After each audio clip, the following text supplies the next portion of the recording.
Yüreğimi yaralayalar her gün geçen günlerden ağır. Bana yalan söyleyerler,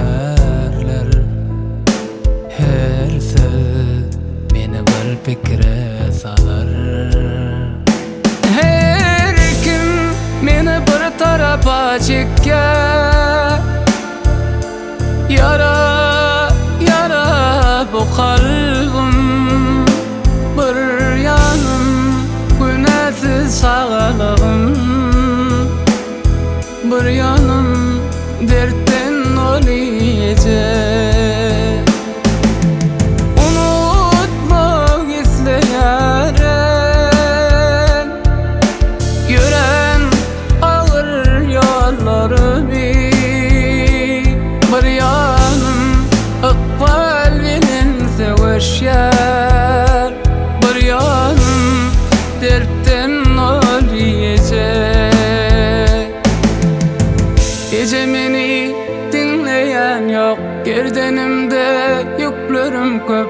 Seninle yer bar bolsa, başımı koysam bir adece. Gece derdim aydardan köp, bundan artık hiç gücüm yok.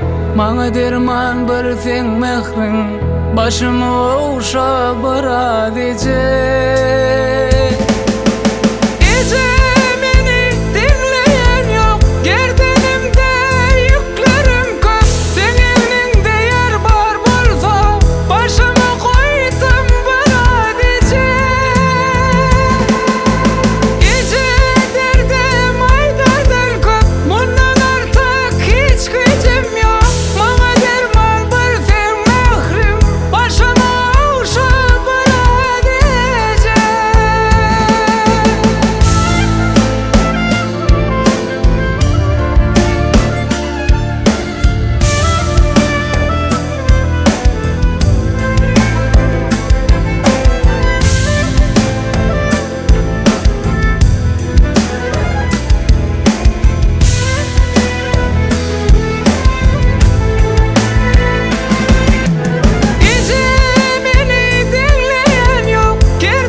Bir tarafa çeker,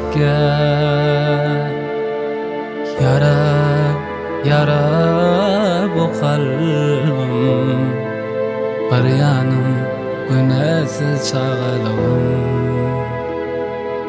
bir yanım dertten olacak.